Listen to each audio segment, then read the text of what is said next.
नमस्कार दर्शक बंधु मु आपण मानक स्वागत करुच्ची मास्टर्स ओडिया यूट्यूब चैनल को।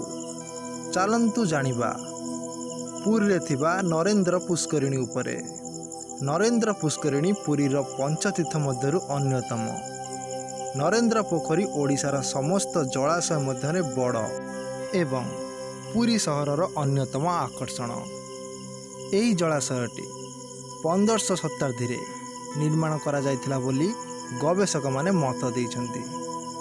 एही पुष्करिणी प्रमुखतः चंदन सरोवर नाम ख्यात।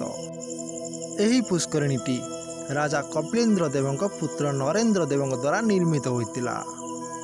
नरेंद्र देव तांकर समस्त समय एवं शक्ति को एही पुष्करिणीर खनन कार्य और एहार सर्वांगीन उन्नति कार्य व्यय करथिले। एही पुष्करिणीर लंब 834 फुट एवं यार ओसार 873 फुट एवं यह प्राय 8 एकर परिमिति अंचल अवस्थित बोली जना जाए। गाधोइबा पाई एही पुष्करिणीटी 16 गोटी तुठ बा घट रही।